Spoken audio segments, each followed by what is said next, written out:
नमस्कार, DD news में आप सभी दर्शकों का बहुत बहुत स्वागत है।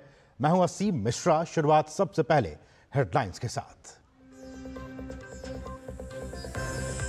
लोकसभा में आज विनियोग विधेयक और गोवा विधानसभा में अनुसूचित जनजाति को आरक्षण देने वाला विधेयक होगा पेश। राज्यसभा में तेल क्षेत्र से जुड़ा विधेयक भी होगा पेश। अयोध्या में गैंगरेप पर भाजपा की फैक्ट फाइंडिंग कमेटी ने शीर्ष कमान को सौंपी 4 पन्नों की रिपोर्ट। रिपोर्ट में सपा पर सीधे तौर पर हमला। राज्यसभा में शून्यकाल में बाबूराम निषाद उठाएंगे ये मुद्दा।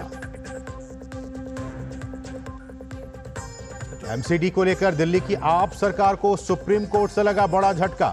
फैसले में कहा, बिना दिल्ली सरकार से परामर्श के भी उपराज्यपाल मनोनीत कर सकते हैं 10 एल्डरमैन।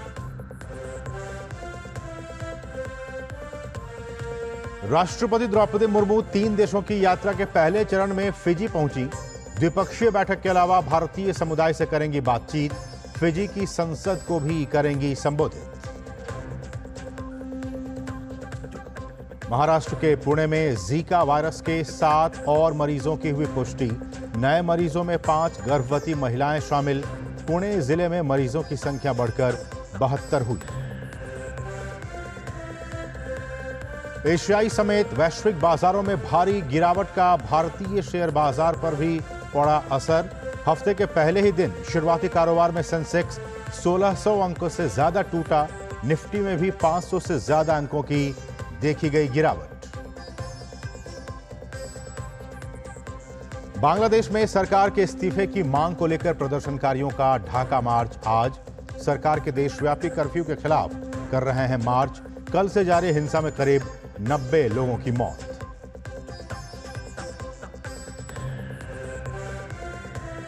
और पेरिस ओलंपिक में लक्ष्य सेन का बैडमिंटन में कांस्य पदक के लिए मलेशिया के जिया जी ली से मुकाबला। महिला कुश्ती में निशा दहिया आज दिखाएंगी अपना दम। और केंद्र सरकार पेरिस ओलंपिक पर स्मारक डाक टिकट करेगी जारी। संचार मंत्री ज्योतिरादित्य सिंधिया और खेल मंत्री मनसुख मांडविया रहेंगे मौजूद। स्मारक डाक टिकट भारत के उत्साह और समर्थन का प्रतीक।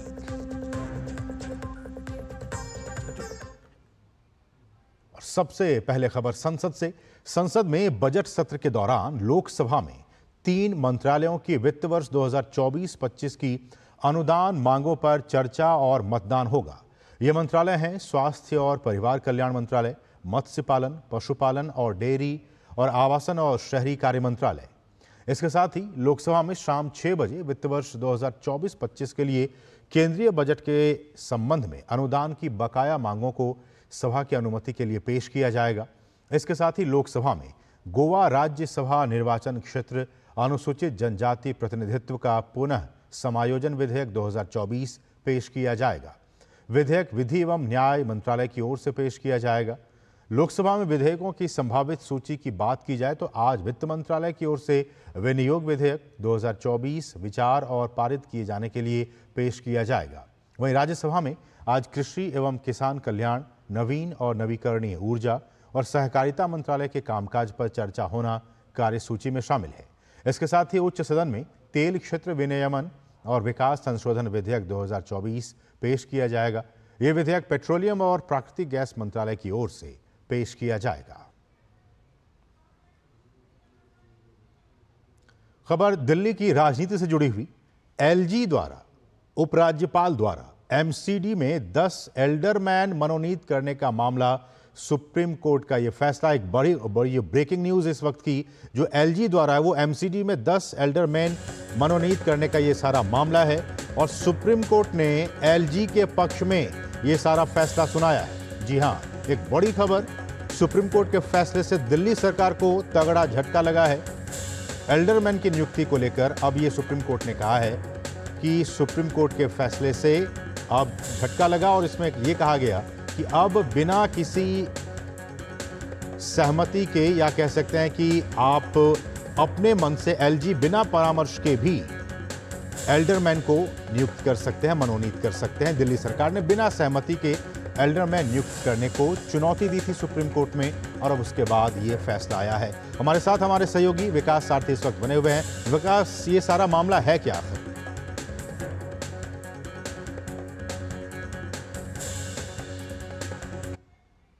ये थे एल्डरमैन असल में अलग अलग क्षेत्रों के विशेषज्ञ होते हैं, और खासतौर से जो स्टैंडिंग कमेटी होती है एमसीडी में, उनमें इनकी बहुत महत्वपूर्ण भूमिका होती है। लेकिन जैसे ही विवाद शुरू हुआ, दिल्ली सरकार ने कहा कि एलजी ये एल्डरमैन नियुक्त करके एमसीडी में दिल्ली आम आदमी पार्टी का जो उनको जो भी विजय मिली है, जो जीत मिली है, उसको न्यूट्रलाइज करना चाहते हैं, यानी एमसीडी के कामकाज में हस्तक्षेप करना चाहते हैं। सुप्रीम कोर्ट ने दोनों पक्षों को सुना और आज ये कहा कि ये जो बात कही जा रही है कि एलजी अपनी शक्तियों का इस्तेमाल एल्डरमैन की नियुक्ति करने के लिए नहीं कर सकते, ये पूरी तरह से गलत है।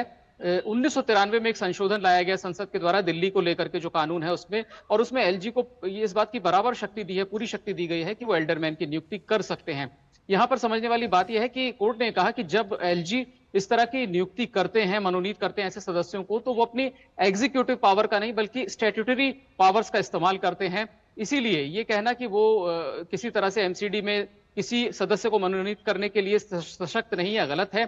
इसका असर असीम ये होगा, एक बड़ा झटका आम आदमी पार्टी के लिए और दिल्ली सरकार के लिए इसलिए है क्योंकि यहां पर स्टैंडिंग कमेटी में अभी एल्डरमैन अपनी महत्वपूर्ण भूमिका रखते हैं। इनकी विशेषज्ञता के चलते ये सुझाव देते हैं अलग अलग मसलों पर, और इसका जो दिल्ली को लेकर के असर है असीम, वो सकारात्मक है, आप ये कह सकते हैं, क्योंकि पिछले काफी समय से एमसीडी की स्टैंडिंग कमेटी ही नहीं बन पा रही थी, जबकि नियम यह है कि जब भी एमसीडी के किसी प्रोजेक्ट का जो लागत है वो 5 करोड़ से ज्यादा होती है, तो आपको ये स्टैंडिंग कमेटी जो एमसीडी की है उससे अप्रूवल लेना जरूरी होता है। इसके चलते दिल्ली में तमाम कामकाज रुके हुए थे, प्रोजेक्ट रुके हुए थे, तो आपसी राजनीतिक जो रस्साकशी है वो अलग है, आम आदमी पार्टी और दिल्ली सरकार जो भी दावे कर रही थी, लेकिन ये दिल्ली के लिए बहुत बड़ी राहत की बात है कि अब स्टैंडिंग कमेटी एमसीडी की गठित हो पाएंगी और जो प्रोजेक्ट 5 करोड़ से ज्यादा की लागत के अभी तक लंबित थे वो अब सुचारू रूप से चल पाएंगे। तो ये दिल्ली वालों के लिए खुशखबरी आप कह सकते हैं। इसको और भी थोड़ा सा समझें विकास आपसे, तो क्या हम ये कह सकते हैं कि जो कुल स्ट्रेंथ है कि जिसको कि मनोनीत सदस्य जो है वो क्या सिर्फ 10 ही हो सकते हैं? पहला सवाल तो ये। और दूसरा कि जैसे हम देखते हैं कि लोकसभा और राज्यसभा में एक अधिकार होता है राष्ट्रपति के पास, वो मनोनीत कर सकती हैं। वैसे ही एमसीडी में क्या ये सारा का सारा प्रेरोगेटिव अब एलजी के पास ही जाएगा, या फिर इसमें दिल्ली सरकार की भी कोई सहमति होगी कि चलिए मेरे तरफ से ये 5 लोग हो सकते हैं, आप अपने तरफ से, आप एलजी हैं चूंकि सुप्रीम कोर्ट ने आपको कह दिया है, तो आप भी अपने तरफ से 5 लोगों के नाम नामित कर सकते हैं? बिल्कुल असीम, अधिकतम जो संख्या है, नंबर है, वो एल्डरमैन का 10 से ज्यादा नहीं हो सकता, और इसमें इस तरह का कोई विभाजन नहीं है कि 5 सरकार देगी और 5 एलजी देंगे। 10 के 10 सदस्य एलजी द्वारा मनोनीत किए जाते हैं और एलजी इनको मनोनीत कर भी चुके हैं। उसी के बाद ही ये मामला सुप्रीम कोर्ट पहुंचा था, क्योंकि तब दिल्ली सरकार ने कहा था कि जो 10 नियुक्तियां हैं एल्डरमैन की, ये प्रावधानों के खिलाफ है। सुप्रीम कोर्ट ने विस्तार से सुनवाई की, और इसमें एक हालांकि पहलू ये भी है असीम की 1993 का जो संशोधन है उसको चुनौती जो दी गई है, उस संशोधन को भी चुनौती दी गई है दिल्ली सरकार की तरफ से, और वो संविधान पीठ के पास लंबित है। अब जब तक उस संशोधन को लेकर के सुप्रीम कोर्ट कोई फैसला देकर के व्यवस्था को पलट नहीं देता, 1993 के संशोधन के मुताबिक एलजी के पास ये शक्ति है कि वो एल्डरमैन की नियुक्ति स्वतंत्र रूप से कर सकते हैं। उनको दिल्ली सरकार से किसी तरह के सुझाव की, सहमति की जरूरत नहीं है। और ये एल्डरमैन जो होते हैं असीम, मैं फिर दोहराऊं कि ये एक्सपर्ट्स की वजह से, उनके एक्सपर्टीज की वजह से इनको नियुक्त किया जाता है, ताकि ये एमसीडी की जो स्टैंडिंग कमिटीज हैं उनमें अपने अनुभव का इस्तेमाल करके सुझाव दे सकें एमसीडी को, और ये तय किया जा सके कि क्या योजनाएं, क्या प्रोजेक्ट्स हित में हैं, उनमें किस तरह की एक्सपर्टीज की जरूरत है। इसीलिए ये एल्डरमैन भी बहुत महत्वपूर्ण भूमिका निभाएंगे। एमसीडी के जो भी प्रोजेक्ट्स लंबित हैं उनको शुरू होने में सबसे बड़ी दिक्कत यही आ रही थी कि 5 करोड़, आजकल आप अंदाजा लगा सकते हैं कि लगभग हर प्रोजेक्ट जो भी थोड़ा बहुत किसी इलाके का है, 5 करोड़ एक बहुत मामूली राशि है, लेकिन पुराने कानून के हिसाब से 5 करोड़ से ज्यादा का जो भी प्रोजेक्ट होगा उसमें बगैर स्टैंडिंग कमेटी के अप्रूवल के एमसीडी काम नहीं कर सकती। तो आप समझ सकते हैं कि लगभग सारे या 90% के आसपास जो कामकाज थे एमसीडी के, वो इसी विषय की वजह से अटके हुए थे, और ये फैसला इस लिहाज से दिल्ली के लिए बहुत महत्वपूर्ण है। विकास, और भी कि जैसे ये जो 10 व्यक्ति एल्डरमैन है जिनका की सिलेक्शन अब ये कहा गया कि अब एलजी ही करेंगे, ऐसे में कोई एक कमेटी गठित की जाती है और ये 10 लोग कैसे सिलेक्ट होते हैं, एक तो ये, और क्या आने वाले दिनों में अब जब ये फैसला आ गया है तो जो दिल्ली की सरकार है क्या उनके डिसेंट नोट को भी, अगर मान लीजिए किसी व्यक्ति के नियुक्ति पर उनको आपत्ति है, तो क्या उस डिसेंट नोट को अब आप खारिज कर सकते हैं, एलजी खारिज कर सकते हैं?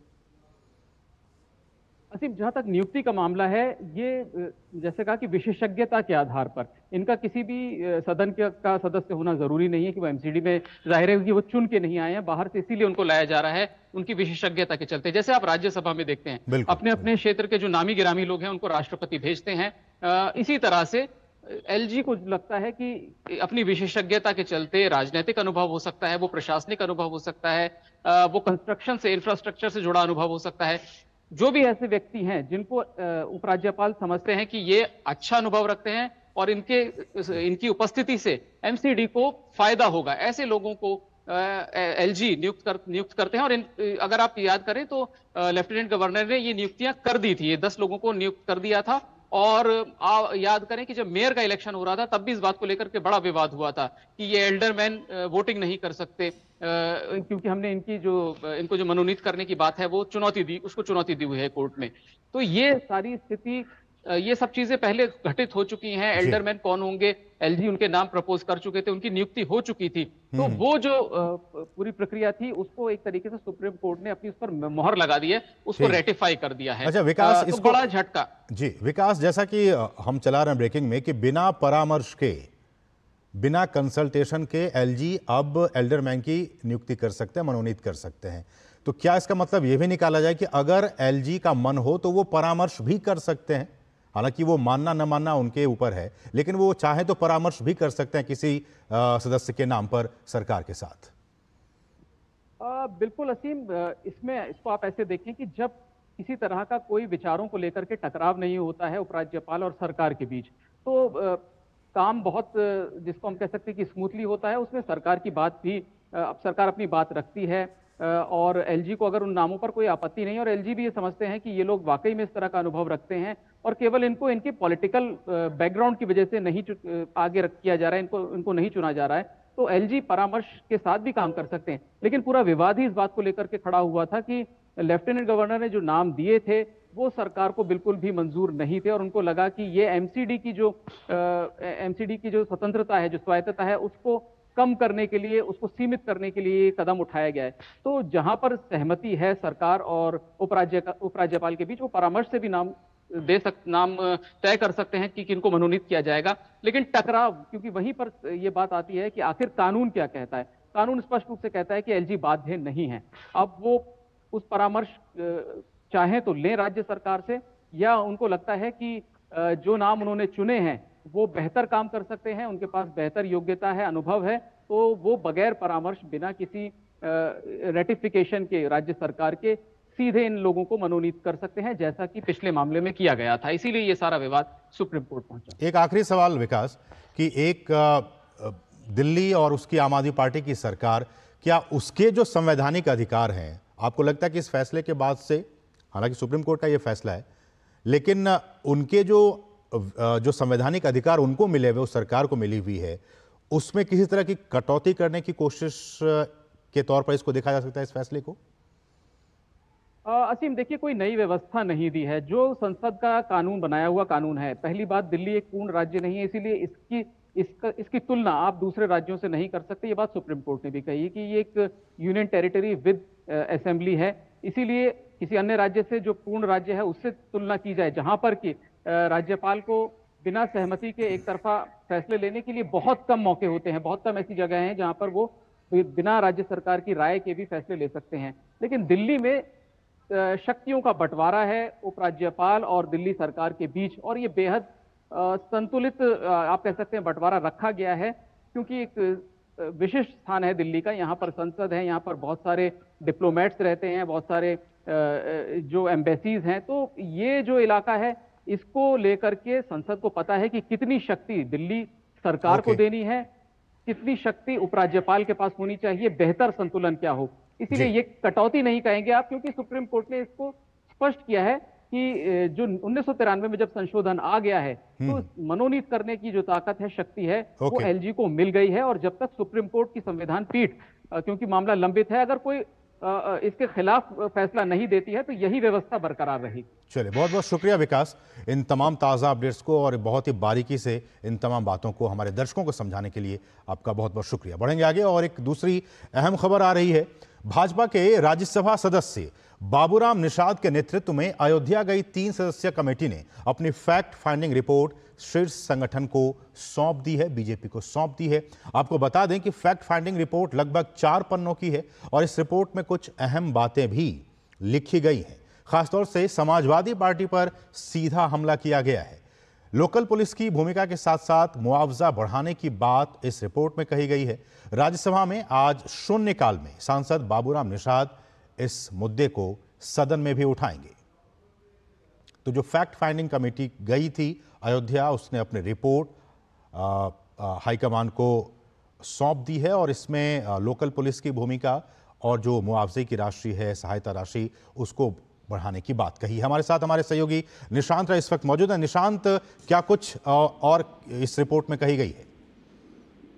देखिए, बेहद अहम रिपोर्ट है ये और बीजेपी की फैक्ट फाइंडिंग कमेटी जब अयोध्या पहुंची तो उनको तमाम बातों का उन्होंने परिवार से मुलाकात की, पीड़िता के, और तमाम बातों का जिक्र उस रिपोर्ट में किया है कि परिवार की क्या मांग है, खासकर मुआवजे की राशि को लेकर। दूसरी तरफ समाजवादी पार्टी की जो चुप्पी रही है और जिस तरीके से समाजवादी पार्टी के नेता का नाम आया है, उसके बाद से कहीं ना कहीं समाजवादी पार्टी के शीर्ष नेताओं की क्या भूमिका रही है, उन्होंने आके चुप्पी क्यों साधी है। खासकर जो अपराधी है, आरोपी है, वो अयोध्या सांसद का करीबी माना जाता है, फैजाबाद सांसद का करीबी माना जाता है। ऐसे में क्या क्या प्रक्रिया रही है और सबसे बड़ी बात है लोकल पुलिस की भूमिका को लेकर सवाल उठाए गए हैं, क्योंकि जब पीड़ित परिवार मामला दर्ज करवाया गया था तब लोकल पुलिस की क्या भूमिका रही और लोकल पुलिस ने कार्रवाई करने में देरी क्यों की।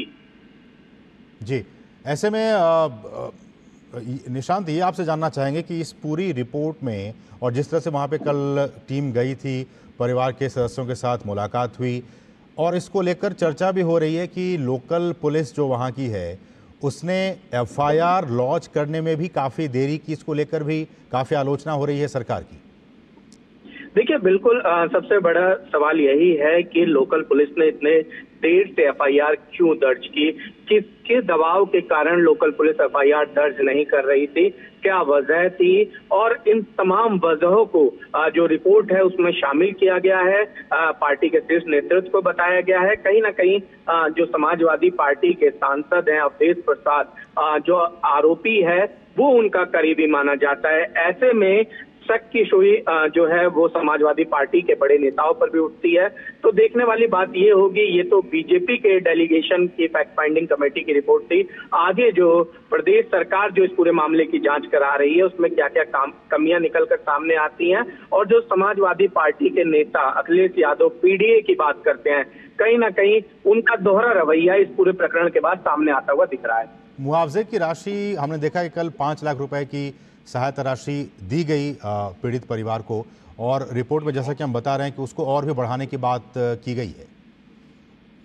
देखिए, बिल्कुल चूंकि अपराध बहुत बड़ा है और सबसे बड़ी बात है कि ऐसे अपराधों में पैसा बहुत बड़ी भूमिका नहीं निभाता, लेकिन जिस तरीके से पीड़िता के हालात हैं, जो उसका इलाज का खर्चा है, वो कहीं ना कहीं दिखलाता है कि मुआवजे की जो राशि है उसको ज्यादा जो है बड़ा करना पड़ेगा और कहीं ना कहीं पीड़ित परिवार को सांत्वना देने के लिए इस ओर कदम उठाए जाना आवश्यक है। कल निशांत, हमने ये भी देखा कि इसको किस तरह से पॉलिटिकल कलर देने की कोशिश की गई और अभी तक हम ये भी देख रहे हैं कि समाजवादी पार्टी की तरफ से जो मोईद खान है उनके खिलाफ कोई कार्रवाई नहीं की गई है। ये भी अपने आप में काफ़ी आश्चर्यजनक बात है कि एक पार्टी के नेता के ऊपर इस तरह के घटना का आरोप लगा है और वो पार्टी अभी तक उनके खिलाफ कोई कार्रवाई नहीं की है। देखिए, यही सबसे बड़ी बात है कि अखिलेश यादव एक तरफ पीडीए की बात करते हैं और निषाद समाज की एक बच्ची के साथ इस तरीके का वाकया होता है, समाजवादी पार्टी के नेता का नाम आता है, लेकिन समाजवादी पार्टी की ओर से कोई कार्रवाई नहीं की जाती। समाजवादी पार्टी से फैजाबाद से सांसद इस पूरे मामले पर चुप्पी साध लेते हैं, शीर्ष नेतृत्व बोलने से कतराता है। तो आखिर क्या वजह है कि पूरी पार्टी मोइन खान को लेकर चुप्पी साधे हुए है? आखिर क्या वजह है कि अखिलेश यादव, डिंपल यादव जो कि खुद महिला नेत्री हैं, हैं वो इस पूरे मामले पर चुप्पी साधे हुए हैं। ये तमाम सवाल है जो समाजवादी पार्टी को कटघरे में खड़ा कर रहा है और समाजवादी पार्टी इसका कोई जवाब नहीं दे रही है। बिल्कुल, तो ये report, fact finding report BJP की तरफ से जो टीम गई थी, उन्होंने अपनी 4 पन्नों की रिपोर्ट बीजेपी हाईकमान को सौंप दी है और इसमें मुआवजा राशि बढ़ाने की बात की गई है। लोकल पुलिस की क्या कुछ भूमिका रही, इन तमाम बातों का जिक्र इस 4 पन्ने की रिपोर्ट में की गई है। फिलहाल बहुत बहुत शुक्रिया निशांत, इन तमाम ताज़ा अपडेट्स को हम तक पहुंचाने के लिए। तो और इस रिपोर्ट को लेकर जो आज संसद भवन में भी इसको लेकर चर्चाएं होंगी, इस पर भी हमारी नजरें बनी होंगी। फिलहाल बढ़ेंगे दूसरी अहम खबरों की तरफ। राष्ट्रपति द्रौपदी मुर्मू 3 देशों फिजी, न्यूजीलैंड और तिमोर लेस्ते की यात्रा पर हैं। अपनी यात्रा के प्रथम चरण में राष्ट्रपति आज फिजी पहुंची। राष्ट्रपति यात्रा के पहले चरण में आज से लेकर 7 अगस्त तक फिजी में ही रहेंगी। यात्रा के दौरान राष्ट्रपति मुर्मू फिजी के राष्ट्रपति कैटोनीवेरे और प्रधानमंत्री सितिबेनी राबुका के साथ बैठक करेंगी। वे फिजी की संसद को संबोधित करेंगी और वहां रह रहे इंडियन डायस्पोरा से भी मुलाकात करेंगी। भारत विकास क्षेत्र में फिजी का सशक्त साझेदार रहा है। 7 तारीख को राष्ट्रपति शिव सुब्रमण्यम स्वामी मंदिर में भी जाएंगी। शिव सुब्रमण्यम स्वामी मंदिर दोनों देशों के बीच सांस्कृतिक संबंधों का प्रतीक है। फिजी के साथ भारत के मजबूत संबंध रहे हैं और प्रधानमंत्री मोदी ने इस साल भारत प्रशांत द्वीप सहयोग फोरम का शुभारंभ किया था। राष्ट्रपति की 3 देशों की इस यात्रा से भारत की एक्ट ईस्ट पॉलिसी को और गति मिलने और दक्षिण पूर्व एशिया और प्रशांत क्षेत्र पर भारत के विशेष फोकस की पुष्टि होने की भी उम्मीद है। रक्षा प्रमुख जनरल अनिल चौहान आज नई दिल्ली में तीनों सेनाओं के उच्च स्तरीय वित्तीय सम्मेलन की अध्यक्षता करेंगे। सम्मेलन का मकसद सशस्त्र बलों के वित्तीय मुद्दों पर तालमेल और एकजुटता को बढ़ावा देना है। इस सम्मेलन में रक्षा मंत्रालय के वरिष्ठ अधिकारी और रक्षा महालेखा परीक्षक भागीदारी करेंगे। सम्मेलन के दौरान रक्षा वित्त में विभिन्न हितधारकों के दृष्टिकोण के विभिन्न पहलुओं की समझ पर चर्चा होगी।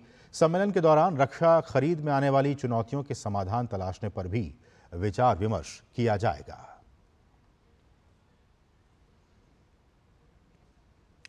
मौसम की बात की जाए तो मौसम विभाग ने आज नागालैंड, मणिपुर, मिजोरम, त्रिपुरा, पश्चिम बंगाल और सिक्किम में बहुत तेज बारिश का अनुमान व्यक्त किया है। आगामी 2 दिनों के दौरान कोंकण, गोवा, मध्य महाराष्ट्र, पश्चिमी राजस्थान और पूर्वी यूपी में हल्की से मध्यम बारिश होने की संभावना है। विभाग ने इस सप्ताह पंजाब, हरियाणा, चंडीगढ़ और दिल्ली में छिटपुट बारिश की संभावना व्यक्त की है। मौसम विभाग ने कहा है कि 6 और 7 अगस्त को उत्तराखंड में भी बहुत तेज बारिश हो सकती है। इस सप्ताह पूर्वी भारत में गरज और बिजली के साथ हल्की बारिश होने की संभावना है। 7 से 9 अगस्त तक अरुणाचल प्रदेश के अलग अलग स्थानों पर तेज बारिश होने का अनुमान है। और इस सबके बीच महाराष्ट्र के पुणे में मुथा नदी के किनारे जलमग्न आवासीय सोसाइटियों में पानी घुसने की वजह से नागरिक प्रशासन के साथ साथ सभी निचले इलाकों को खाली कराने के साथ सेना के जवानों को तैनात किया गया है। बाढ़ प्रभावित क्षेत्रों में भारतीय सेना और एनडीआरएफ बचाव दल द्वारा नावों और क्वाड कॉप्टर का उपयोग करके गश्त की जा रही है। भारतीय मौसम विज्ञान विभाग, पीएमसी और नागरिक प्रशासन पुणे द्वारा स्थापित नियंत्रण कक्ष में स्थिति की निगरानी की जा रही है।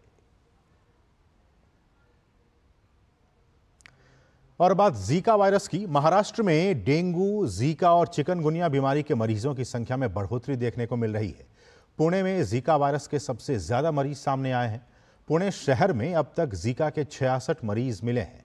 वहीं पिंपरी चिंचवाड़ के 2 ग्रामीण इलाकों में 5 मरीज सामने आए हैं। इसके अलावा पुणे में चिकनगुनिया के 113 मरीज मिले हैं और 93 लोग कोरोना पीड़ित पाए गए हैं।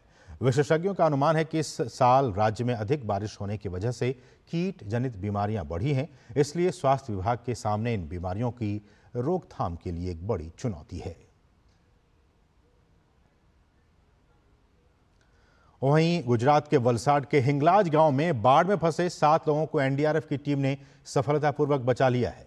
लगातार हो रही बारिश से औरंगा नदी का जलस्तर बढ़ने के कारण गांव में पानी भर गया था। इसके चलते हिंगलाज गांव में 7 लोग फंस गए थे। बताया जा रहा है कि ये सभी लोग मछली पकड़ने गए थे और अचानक बढ़े जलस्तर से उन्हें बाहर निकलने का मौका ही नहीं मिल पाया। ऐसे में उन्हें बचाने के लिए एनडीआरएफ द्वारा खोज और बचाव अभियान चलाया गया। खबर वायनाड भूस्खलन को लेकर है। केरल में वायनाड में भूस्खलन त्रासदी के बाद बचाव और राहत का काम लगातार जारी है। वायनाड की भयावह प्राकृतिक आपदा में मरने वालों की संख्या आधिकारिक आंकड़ों के मुताबिक अब 222 हो गई है, जिसमें से 172 लोगों की पहचान हो गई है। इसके अलावा 180 शव और मिले हैं। मलबे में अभी कई लोगों के दबे होने की आशंका है, जिनकी युद्ध स्तर पर तलाश जारी है। भूस्खलन के कारण आए विशाल पत्थर और लकड़ियां मुंडकई और चूरलमाला के आवासीय क्षेत्रों के साथ साथ जलमग्न इलाकों में जमा हो गए हैं, जो बचाव कार्य में चुनौती पेश कर रहे हैं। वायनाड में बचाव अभियान का ब्यौरा देते हुए वायनाड की जिला कलेक्टर मेघाश्री ने बताया कि बचाव अभियान पूरी गति से चल रहा है।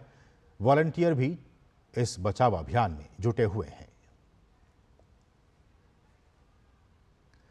पर्यावरण, वन और जलवायु परिवर्तन मंत्री भूपेंद्र यादव ने वायनाड भूस्खलन के लिए प्रकृति के दोहन को जिम्मेदार ठहराया है।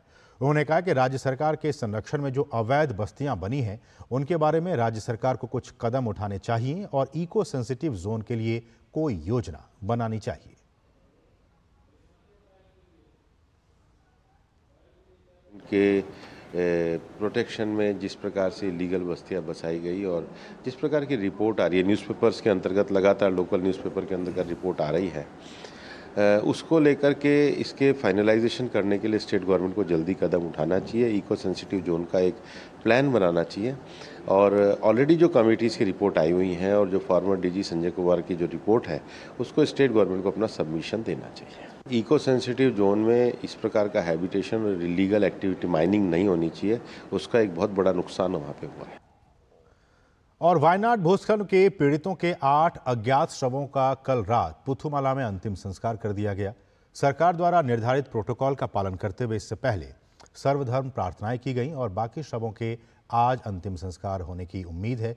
इस अंत्येष्टि कार्यक्रम में राज्य के मंत्री के राजन उपस्थित थे।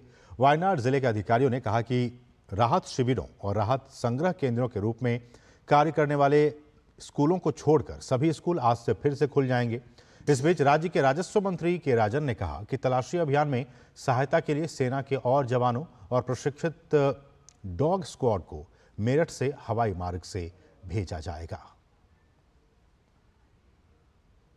और वायनाड त्रासदी में लापता लोगों को खोजने का काम जोर शोर से चल रहा है। सेना ने अब रडार के माध्यम से लोगों को खोजने का काम शुरू कर दिया है।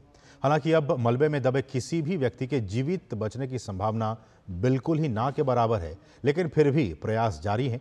मुंडकई के ग्राउंड जीरो से हमारे सहयोगी नीरज सिंह की ये एक्सक्लूसिव रिपोर्ट देखिए। बात सीमा की रक्षा की हो या देश के अंदर किसी भी तरह की चुनौती से निपटने के लिए एक ही नाम सबसे पहले सामने आता है, वो है भारतीय सेना। वायनाड में भी जब लैंडस्लाइड हुआ और आपदा यहाँ पर पहुंची तो सबसे पहले आप देखें कि जो सेना के लोग हैं उन्होंने रेस्क्यू ऑपरेशन में एक बड़ी भूमिका निभाई थी। चूरलमाला से लेकर मुंडकई के बीच में जो रोड डिस्कनेक्ट हो गया था पुल टूटने के कारण, सेना ने वैली ब्रिज बनाया और उसके बाद बड़े बड़े वाहन मुंडकई पहुंचाए। इसके बाद अगर आप देखें कि सेना के द्वारा रडार यहाँ पर पहुंचाया गया है और उस रडार के द्वारा यहाँ पर खोजा जा रहा है जो लोग मिसिंग हैं। कठिन जितनी भी परिस्थितियाँ होती हैं, सेना का जो साहस है उतना ही ज़्यादा मजबूत होता है। यही कारण है कि परिस्थितियां कैसी भी हों, जब सेना वहां पहुंच जाती है तो स्थितियां अनुकूल होना शुरू हो जाती हैं। और यहां पर भी चूंकि अभी बड़ी संख्या में जो लोग मिसिंग हैं उनको खोजने का काम है, तो आप देखें सेना ने बड़े बड़े इक्विपमेंट पहुंचाए, एनडीआरएफ के लोग यहां पर लगे हुए हैं, डॉग स्क्वाड पहुंचाए और अब रडार के द्वारा इस मलबे में जो लोग खो गए हैं उनको खोजने का प्रयास सेना कर रही है। कैमरामैन मोहित उइके के साथ नीरज सिंह, ग्राउंड जीरो, वायनाड। और वायनाड में सेना लगातार रेस्क्यू ऑपरेशन चला रही है। आपने देखा इन तस्वीरों में सेना के लेफ्टिनेंट कर्नल राहुल पंकज से डीडी न्यूज की टीम ने खास बातचीत की और जाना कि कैसे चल रहा है ये सारा का सारा रेस्क्यू ऑपरेशन। सेना के लेफ्टिनेंट कर्नल राहुल पंकज जी इस समय हमारे साथ हैं। सर, आपको यहाँ पर मुंडकई विलेज में रेस्क्यू की जो जिम्मेदारी दी गई है, किस तरह से रेस्क्यू चल रहा है और अभी क्या स्थिति है? देखिए, मुंडकई विलेज में अभी जहाँ तक रेस्क्यू का सवाल है तो जितने भी घर जो तबाह हुए थे हमने जेसीबी से उनको पूरा का पूरा एरिया जितना भी है वो क्लियर करके पूरा चेक कर लिया है। अभी तक तो हमें कुछ नहीं मिला है। आज सुबह में मस्जिद एरिया जो आपके बिल्कुल पीछे में है उसमें भी हम लोगों ने चेक किया था। तो अभी चल रहा है, इंडियन आर्मी लगी हुई है काम पे सर। अच्छा, आप देखें कि इंडियन आर्मी ने वैली ब्रिज भी बनाया, बड़े बड़े इक्विपमेंट उस ब्रिज के माध्यम से यहाँ पर पहुँचे और यहाँ पर भी आपके जो जवान हैं वो सर्च कर रहे हैं कुछ मशीन को लेकर। तो कितनी मुश्किल चुनौती है ये सेना के लिए भी, क्योंकि एक बड़ा एरिया है जहाँ पर ये आपदा आई थी? सर देखिए, बड़ा एरिया तो है पर हम लोग काम कर रहे हैं और स्पेसिफिक एरिया जो है उसको ढूंढते हुए वहाँ पे पूरा क्लियर करते हुए दूसरे एरिया में चल रहे हैं सर। आपको क्या लग रहा है जो जिम्मेदारी आपको दी है कितने समय में काम आप लोग कर लेंगे? सर समय का तो कोई आप नहीं डेफिनेट कोई बता सकते हैं, बट जब तक संतुष्टि नहीं तब तक काम करते रहेंगे सर। धन्यवाद। तो ये आपने देखा कि लेफ्टिनेंट कर्नल जो बता रहे थे कि काम यहाँ पर चलेगा और जब तक पूरा नहीं होगा तब तक काम किया जाएगा। सेना पूरा प्रयास कर रही है आपदा की इस घड़ी में। जो भी लोग अभी तक मिसिंग हैं उनको खोजने का काम जल्द से जल्द किया जाए।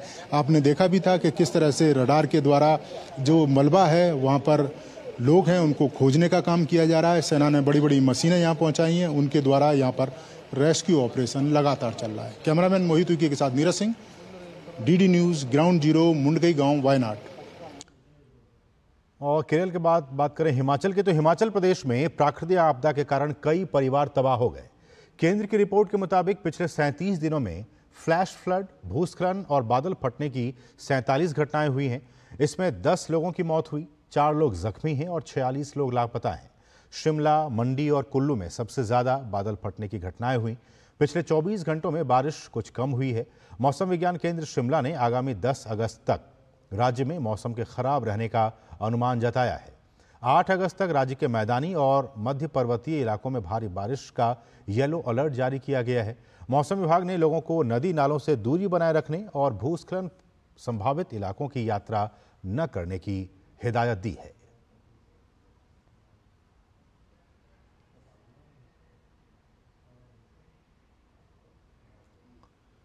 और वहीं उत्तराखंड के रुद्रप्रयाग जिले में केदार घाटी के विभिन्न पड़ावों पर आज 5वें दिन अलग अलग स्थानों पर फंसे तीर्थयात्रियों और स्थानीय लोगों को सुरक्षित उनके गंतव्य तक पहुंचाने के लिए राहत और बचाव अभियान जारी है।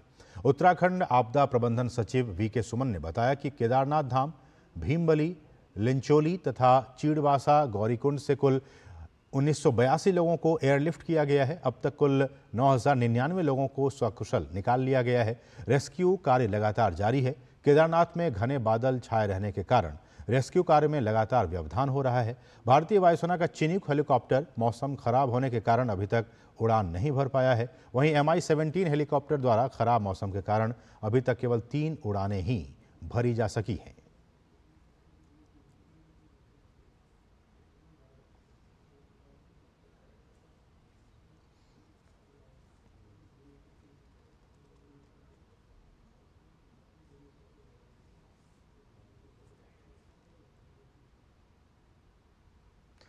और अब जम्मू कश्मीर में विकास के 5 साल की बात।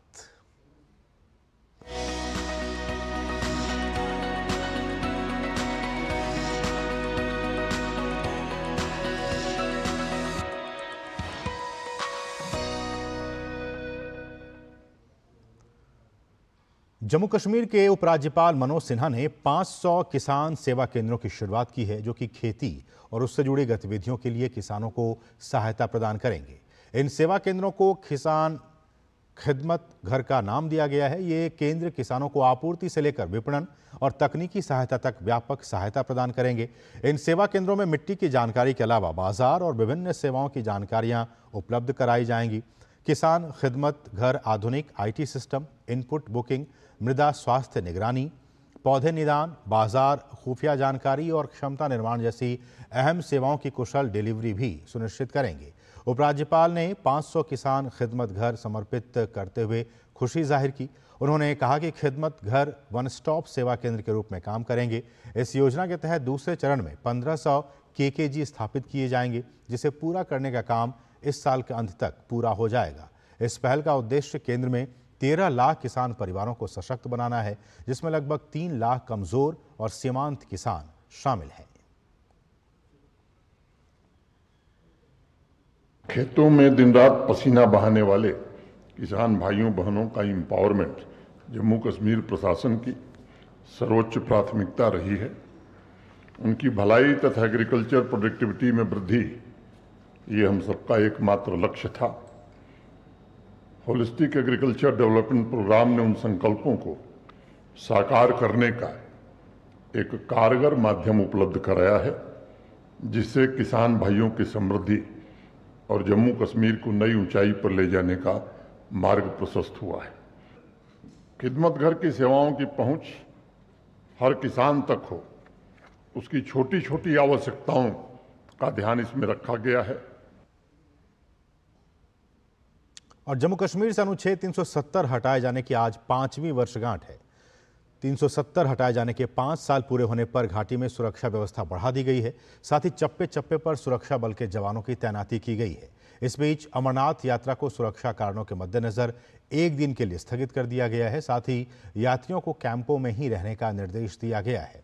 आपको बता दें कि अमरनाथ यात्रा शांतिपूर्ण तरीके से जारी है। पिछले 36 दिनों में लगभग 5 लाख से ज्यादा तीर्थयात्री अमरनाथ यात्रा कर चुके हैं। वहीं रविवार को 1112 तीर्थयात्रियों का एक नया जत्था जम्मू से कश्मीर के लिए रवाना हुआ।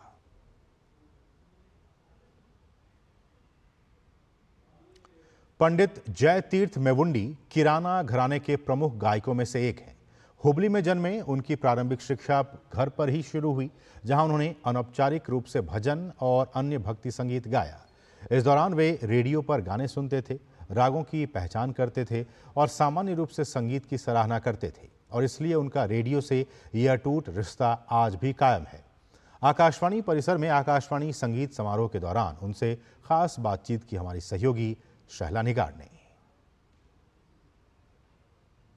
हमारे साथ पंडित जय तीरथ जी हैं, आइए उनसे बात करते हैं। बहुत बहुत स्वागत है सर आपका डीडी न्यूज़ में। गर्मी का मौसम है और ऐसे में मल्हार बनती है, तो जाहिर है दर्शक आपसे मल्हार सुनना चाहेंगे। आकाशवाणी की तरफ से जो म्यूज़िक कॉन्सर्ट हो रहा है, तो मुझे ऐसा लगा कि दिल्ली में इतना गर्मी है और ऐसा देखा गया तो मल्हार का ये जो चल रहा है दौड़, तो मैं सोचा हूँ कि जो दिल्ली के इतने अच्छे स्वीट ऑडियंस के सामने क्यों मैं मल्हार शुरू ना करूँ, क्यों मल्हार न गाऊँ। तो मैंने मन में ठान लिया है कि मैं मियाँ मल्हार से शुरू करूँ और दिल्ली के श्रोताओं को कुछ मल्हार के बंदिश सुनाने के लिए मैं रेडी होके आया हूँ।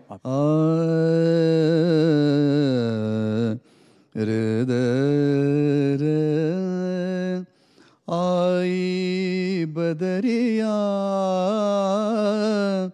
आई बदरियात उमड़ घुमड़ गरज गरज बरसन कुलागे अत धूम रे अत धूम रे। गर्मी के मौसम में ये मल्हार दिल को एक थोड़ा सा सुकून ज़रूर देती है। और बात संगीत की हो तो संगीत तो वैसे भी सुकून से भरा हुआ है। संगीत एक अलग ही साधना है। संगीत का और आकाशवाणी का भी पुराना जुड़ाव है, आपका भी आकाशवाणी से पुराना जुड़ाव है। उस यात्रा, उस सफ़र और उस दिल से जुड़ाव के बारे में बताएं। देखिए, सबसे पहले मैं आकाशवाणी गोवा में सर्विस में था। 93 से करीब 2004 तक मैं गोवा आकाशवाणी में सर्विस में रहा। उसके बाद बेंगलुरु में थोड़ा सा 1.5 साल मैंने आकाशवाणी में गुजरा, इसलिए मेरा जो नाता है आकाशवाणी से बहुत सालों का है। रेडियो का जो विस्तार है वो दूर दूर तक है, गांव-गांव तक है और लोगों से आज भी बहुत पुराना जुड़ाव है। ऐसे में इस तरह के जो संगीत कार्यक्रम हैं कितने महत्वपूर्ण हो जाते हैं लोगों के लिए। देखिए, चाहे जितने भी आजकल जो मीडिया है, लेकिन आकाशवाणी ही है, क्योंकि आकाशवाणी एक ऐसा माध्यम है कि जो कितने सालों से अपना कार्य करते आ रहे हैं, चाहे कौन सा भी हो, म्यूज़िक हो, चाहे बच्चों का हो, चाहे महिलाओं का हो, चाहे कृषि प्रधान हो। क्योंकि मैं जब छोटा था, मैं हूँ कर्नाटक से, धारवाड़ से, तो धारवाड़ आकाशवाणी में भी है। तो हम बचपन में आकाशवाणी से ही बड़े हुए, सुन सुन के, चाहे वो क्लासिकल हो, कौन सा भी गीत हो, कृषि के भी कौन सा भी जो प्रोग्राम है, तो आकाशवाणी का बहुत बहुत बड़ा योगदान रहा है। आकाशवाणी और उसके बाद दूरदर्शन भी, तो ये दोनों जो पुराने माध्यम हैं, तो लोग बहुत जुड़े हैं, अभी भी जुड़े हैं। ऐसा नहीं है कि अभी भी जितने भी मुझे पता है गांव-गांव में अभी भी आकाशवाणी में चलते हैं। सुनने वाले, चाहने वाले लोग अभी भी है, आगे भी रहेंगे। बहुत बहुत धन्यवाद डीडी न्यूज़ से बात करने के लिए। Thank you sir. और बात शेयर बाजार की जाए तो वैश्विक बाजार में भारी बिकवाली के बीच भारतीय शेयर बाजार में हाहाकार नजर आ रहा है। हफ्ते के पहले ही कारोबारी दिन सेंसेक्स 1600 अंकों से ज्यादा फिसल गया है। वहीं निफ्टी में भी बिकवाली के बाद कमजोर होकर ये 24,200 के नीचे पहुंच गया है। छोटे और मझोले शेयरों में भी बिकवाली का दबाव देखा जा रहा है। करीब सभी इंडेक्स लाल निशान में कारोबार कर रहे हैं। Auto, IT, PSU, bank, fin service, realty sector, energy और इंफ्रा इंडेक्स में सबसे ज्यादा दबाव देखा जा रहा है। सेंसेक्स पैक में Tata Motors, Maruti Suzuki, JSW steel, Tata steel, power grid और रिलायंस टॉप लूजर्स हैं। सन फार्मा, एचयूएल, एशियन पेंट्स और नेस्ले टॉप गेनर्स हैं। आज रुपया अपने सर्वकालिक निचले स्तर 83 रुपये 75 पैसे पर पहुंच गया। और बाजार के जानकारों का कहना है कि अमेरिका में मंदी की आशंका के कारण दुनिया के बाजारों में गिरावट का ट्रेंड देखा जा रहा है। एशिया के करीब सभी बाजार लाल निशान में कारोबार कर रहे हैं। जानकारों का मानना है कि खुदरा निवेशकों को मार्केट के सेटल होने का इंतजार करना चाहिए। फ्राइडे को भी there was a dip cut, market में काफ़ी गिरावट देखने को मिली थी और उसका reason, one of the main reason ऐसा कहा जा रहा है कि जो जापानीज सेंट्रल बैंक है उन्होंने इंटरेस्ट रेट बढ़ाया। इंटरेस्ट रेट बढ़ाने से क्या हुआ, उनका येन अप्रिशिएट हुआ डॉलर के मुकाबले, और वो अप्रिशिएट हुआ तो जो कैरी ट्रेड होता है जो ट्रिलियंस ऑफ डॉलर में रन करता है वर्ल्ड ओवर, उसमें अनवाइंडिंग हो रहा है। अब उस वजह से we are seeing selling pressure across the globe.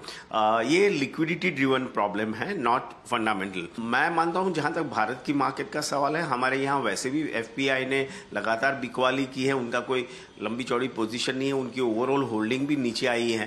तो मैं मानता हूं हमारे यहां स्टेबलाइज जल्दी होंगे। भारत की कहानी बहुत बुलंद है और वो मल्टी डिकेड्स की कहानी है। ये बाहर से आ रहा है, संकट जरूर आ रहा है और मार्केट हमारे भी गिरते हैं क्योंकि विदेशी निवेशक निकाल के ले जाते हैं। वो आते भी हैं तो हम बढ़ते हैं, तो ये प्राइस देनी पड़ती है मार्केट में, बट कोई घबराहट की बात नहीं है। तो जानकार कह रहे हैं कि कोई घबराने की कोई जरूरत नहीं है। बढ़ेंगे आगे, कुछ अंतर्राष्ट्रीय खबरें। खबर बांग्लादेश से है, जहां आरक्षण के विरोध में हुई हिंसा को लेकर प्रधानमंत्री शेख हसीना के इस्तीफे की मांग तेज हो गई है। अब प्रदर्शनकारियों ने आज ढाका तक मार्च निकालने का ऐलान किया है। इसमें कल हुई हिंसा में करीब 90 लोगों की मौत का विरोध किया जाएगा। बांग्लादेश में आरक्षण के खिलाफ छात्रों का प्रदर्शन लगातार जारी है। इस बीच बांग्लादेश सरकार ने रविवार शाम 6 बजे से पूरे बांग्लादेश में कर्फ्यू लगाने का ऐलान किया है। बांग्लादेश में जारी ताज़ा हिंसा में 14 पुलिसकर्मियों समेत करीब 90 लोगों की मौत हो गई है। इस बीच बांग्लादेश में 3 दिनों के अवकाश का भी ऐलान कर दिया गया है।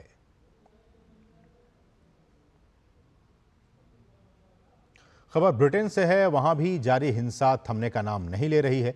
प्रदर्शनकारियों ने कई शहरों में उत्पात मचाया है और पुलिस के साथ भी हिंसक झड़प की है। अब तक करीब 150 प्रदर्शनकारियों को गिरफ्तार किया जा चुका है। ब्रिटेन के प्रधानमंत्री कीर स्टारमर ने प्रोटेस्ट की निंदा की है। उन्होंने कहा है कि ये कोई विरोध प्रदर्शन नहीं है, ये संगठित हिंसक ठगी है। दरअसल साउथपोर्ट में 3 बच्चियों की हत्या के बाद से ब्रिटेन में आव्रजन के खिलाफ ये हिंसक प्रदर्शन शुरू हुए। इसी सिलसिले में Liverpool, Hull, Bristol, Leeds, Blackpool, Stoke on Trent, Belfast, Nottingham और मैनचेस्टर में कई स्थानों पर पुलिस और प्रदर्शनकारियों के बीच झड़पें हुई हैं।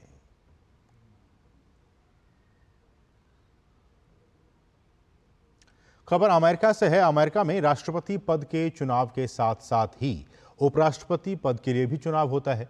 दोनों ही पार्टियों के राष्ट्रपति पद के उम्मीदवारों को आमतौर पर अपने साथ ही पार्टी के उपराष्ट्रपति पद के उम्मीदवार को चुनने में लंबा वक्त लगता है। इस उम्मीदवार को रनिंग मेट कहा जाता है, लेकिन उपराष्ट्रपति कमला हैरिस को कुछ हफ्तों के भीतर ही अपनी तलाश पूरी करनी पड़ी है। हैरिस अपने रनिंग मेट पर अंतिम फैसला लेने से पहले वाशिंगटन डीसी स्थित अपने आवास पर 3 शीर्ष उम्मीदवारों मिनेसोटा के गवर्नर टिम वॉल्स, एरिजोना के अमेरिकी सीनेटर मार्क केली और पेंसिल्वेनिया के गवर्नर जोश शापिरो का इंटरव्यू लेंगी। मंगलवार को फिलाडेल्फिया में उपराष्ट्रपति पद के उम्मीदवार के साथ अपनी पहली सार्वजनिक उपस्थिति से पहले हैरिस द्वारा सोमवार को अपनी पसंद की घोषणा करने की उम्मीद है।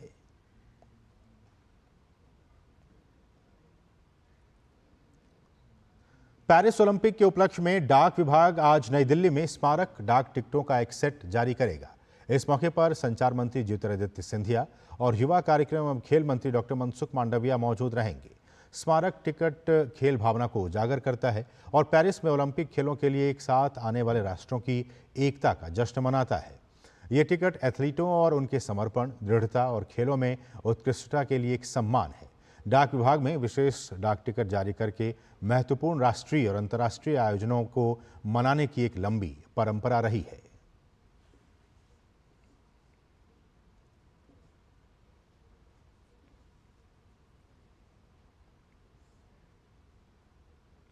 और अब खबर पेरिस ओलंपिक से जुड़ी हुई।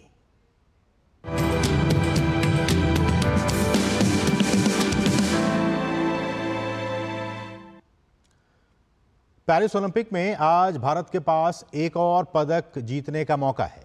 भारतीय बैडमिंटन खिलाड़ी लक्ष्य सेन आज कांस्य पदक के लिए मुकाबला खेलेंगे। लक्ष्य सेन का सामना मलेशिया के जिया ली से होगा। इन दोनों के बीच अब तक 5 मैच हुए हैं, जिसमें लक्ष्य को 4 बार जीत हासिल हुई है।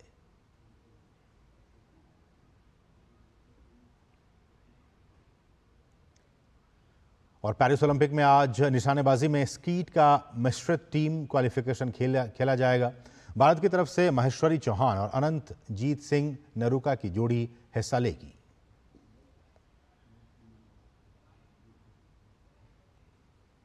वहीं टेबल टेनिस में आज से टीम स्पर्धाओं का आयोजन किया जाएगा। महिला टीम अंतिम 16 का मुकाबला खेलने उतरेगी, जहां उनका सामना रोमानिया से होगा। एथलेटिक्स में महिलाओं की 400 मीटर के पहले राउंड में भारत की किरण पहल हिस्सा लेंगी। सेलिंग में पुरुषों की डिंगी रेस 9 में विष्णु सरवनन हिस्सा लेते हुए दिखाई देंगे। फिलहाल वो 18वें स्थान पर बने हुए हैं। वहीं महिला सेलिंग में की डिंगी रेस में नेत्रा कुमारन रेस 9 और फिर रेस 10 में हिस्सा लेंगी। एथलेटिक्स में देर रात भारत के अविनाश साबले पुरुषों के 3000 मीटर स्टेपल चेज में राउंड 1 में हिस्सा लेंगे। आज से कुश्ती की स्पर्धाएं शुरू हो रही हैं। महिलाओं की 68 किलोग्राम भार वर्ग में भारत के निशा दहिया अंतिम 16 का मुकाबला खेलने उतरेंगी। अगर वो जीतती हैं तो उन्हें आज ही क्वार्टर फाइनल और सेमीफाइनल का मुकाबला खेलना होगा।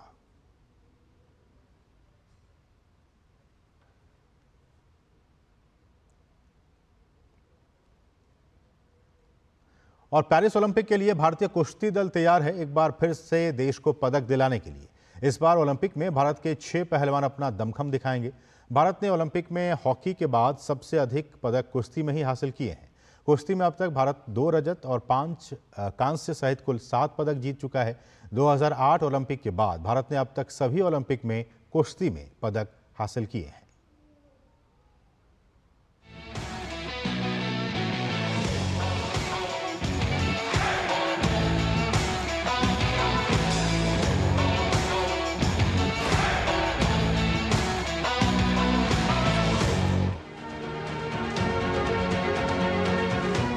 ये है खेलों का महासमर। गोल्ड मेडल पर है हर एक खिलाड़ी की नजर और इसी कड़ी में एक नजर है भारतीय पहलवानों की। ओलंपिक में कुश्ती से हरदम बड़ी उम्मीद रहती है। ये उम्मीद पिछले प्रदर्शन के आधार पर इस बार और भी ज्यादा परवान चढ़ी है। भारतीय पहलवानों की बात की जाए तो इस बार भारत के 6 पहलवान ओलंपिक में अपनी चुनौती पेश करेंगे। इन 6 पहलवानों में से 5 महिला पहलवान हैं, जबकि पुरुष पहलवानी में सिर्फ एक नाम अमन सहरावत का है। तो आइए जान लेते हैं कौन है ये पहलवान जिनसे इस बार पदक की उम्मीद देश को रहेगी। अंतिम पंघाल 53 किलोग्राम भार वर्ग में पेश करेंगी चुनौती। विनेश फोगाट 50 किलोग्राम भार वर्ग में, अंशु मलिक 57 किलोग्राम भार वर्ग में, रितिका हुड्डा 76 किलोग्राम भार वर्ग में, निशा दहिया 68 किलोग्राम भार वर्ग में और अमन सहरावत पुरुष फ्री स्टाइल 57 किलोग्राम भार वर्ग में अपनी चुनौती को ओलंपिक में सामने रखेंगे। अंतिम पंघाल हरियाणा के हिसार की रहने वाली हैं। अंतिम पंघाल 2 बार की under 20 world champion, Asian games, Asian championship और सीनियर विश्व कुश्ती चैंपियनशिप की पदक विजेता हैं। अंतिम अंडर 20 कुश्ती विश्व चैंपियनशिप में स्वर्ण पदक जीतने वाली पहली भारतीय महिला भी हैं। 2 बार की ओलंपियन विनेश फोगाट के नाम 3 कॉमनवेल्थ गेम्स गोल्ड मेडल हैं। जबकि 2 बार विश्व चैंपियनशिप में कांस्य पदक जीत चुकी हैं और 1 एशियाई खेलों का स्वर्ण पदक है। विनेश दुनिया भर की दिग्गज पहलवान को हरा चुकी हैं। अंशु विश्व चैंपियनशिप की रजत पदक विजेता हैं, राष्ट्रमंडल खेलों की रजत पदक विजेता हैं और एशियन चैंपियन भी हैं। इस खिलाड़ी के करियर का ग्राफ लगातार बढ़ रहा है। रितिका हरियाणा के रोहतक से आती हैं। इस खिलाड़ी ने 76 किलोग्राम भार वर्ग से ओलंपिक के लिए क्वालिफाई किया है। इस पहलवान की सबसे बड़ी ताकत उनका हुनर और खुद पर भरोसा है, जिसके दम पर ये खिलाड़ी खुद को आगे बढ़ाते हुए देखना चाहती है। निशा दहिया ने विश्व ओलंपिक क्वालिफायर में अपनी लोहा का प्रतिभा मनवाकर पेरिस ओलंपिक का टिकट कटाया। निशा ने एशियाई चैंपियनशिप में रजत और विश्व अंडर 23 चैंपियनशिप में कांस्य पदक हासिल किया। अमन सहरावत वो पहलवान हैं जिन्होंने ओलंपिक ट्रायल में 2020 टोक्यो ओलंपिक के रजत पदक विजेता रवि दहिया को शिकस्त दी। वैसे अमन ने साल 2022 के एशियाई खेलों में 57 किलोग्राम भार वर्ग में कांस्य पदक जीता था। इसके बाद अमन ने अप्रैल 2023 में कजाकिस्तान के अस्ताना में एशियाई कुश्ती चैंपियनशिप में स्वर्ण पदक को अपने नाम किया। जनवरी 2024 में उन्होंने जाग्रेब ओपन कुश्ती टूर्नामेंट में पुरुषों की 57 किलोग्राम भार वर्ग स्पर्धा में गोल्ड मेडल हासिल किया। Sports desk, TD news. और पेरिस ओलंपिक में भारतीय हॉकी टीम का शानदार प्रदर्शन भी जारी है। भारतीय टीम ने पदक के लिए एक और कदम आगे बढ़ा दिया है। भारत कल जर्मनी से सेमीफाइनल का मुकाबला खेलेगा। अगर भारत सेमीफाइनल में जीत हासिल करने में सफल रहा तो रजत पदक पक्का कर लेगा। इससे पहले कल भारतीय हॉकी टीम ने इतिहास रचते हुए ब्रिटेन को पेनल्टी शूटआउट में हराकर लगातार दूसरी बार ओलंपिक के सेमीफाइनल में जगह बनाई।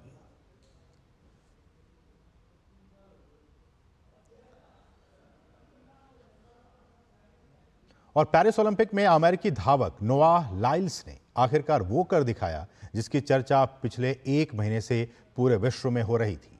सबसे रोमांचक दौड़ में से एक पुरुषों की 100 मीटर दौड़ में स्वर्ण पदक जीतकर नोआह लाइल्स विश्व के सबसे तेज पुरुष धावक बन गए हैं। सांसों को थाम देने वाले उस 10 सेकंड में विश्व के शीर्ष एथलीटों के बीच ऐसा मुकाबला हुआ कि सेकंड के छोटे हिस्से में भी अंतर पता नहीं चल सका। जीवन का सर्वश्रेष्ठ प्रदर्शन करते हुए 9.79 सेकंड के समय में अमेरिकी धावक लाइल्स ने दौड़ पूरी की।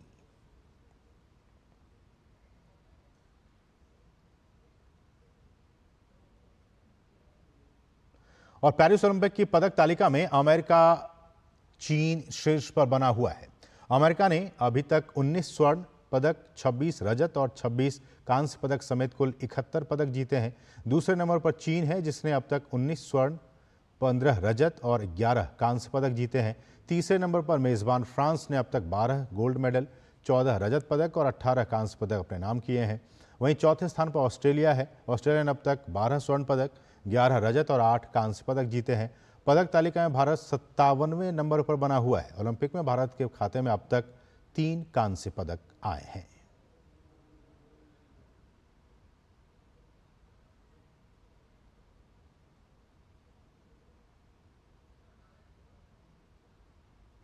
और एक नजर डाल लेते हैं पेरिस ओलंपिक की कुछ महत्वपूर्ण झलकियों पर।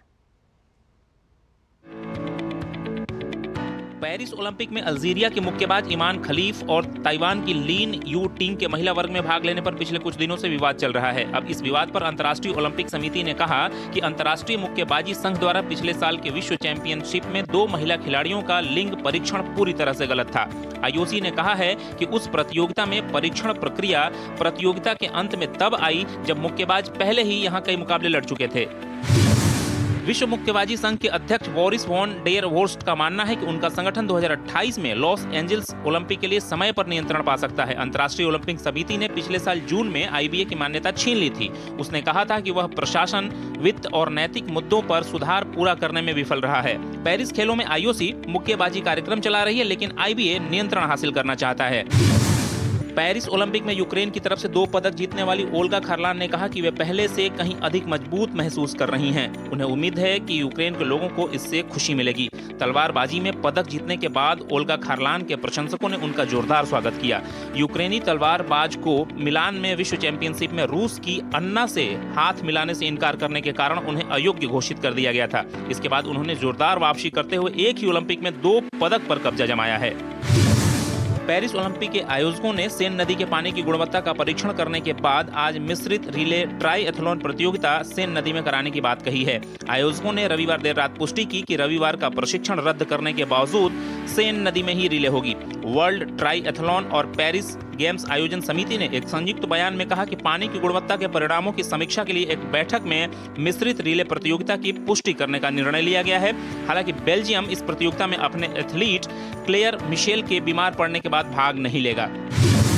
पेरिस ओलंपिक में ताइवान के खेल प्रेमियों ने पहले स्वर्ण पदक का जश्न मनाया। ताइवान के ली यांग और वांग चीलिन ने रोमांचक फाइनल में चीन के लियांग वेइकेंग और वांग चांग को हराकर अपना ओलंपिक बैडमिंटन पुरुष युगल खिताब बरकरार रखा है।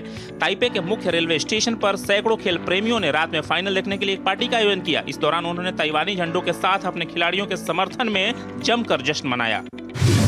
पेरिस में चल रहे ओलंपिक खेलों के लिए बनाए गए ओलंपिक विलेज में रिसाइकल करने योग्य कार्डबोर्ड बेड का उपयोग खिलाड़ियों के लिए किया जा रहा है। 4 साल पहले 2020 के टोक्यो ओलंपिक के दौरान भी इसी तरह के कार्डबोर्ड बेड का इस्तेमाल किया गया था। ओलंपिक आयोजन समिति के अनुसार इस्तेमाल किए गए कार्डबोर्ड बेड को स्थानीय संघों को दिया जाएगा, जो खेलों की समाप्ति के बाद पेरिस में बेघर व्यक्तियों के लिए आवास सहायता प्रदान करते हैं।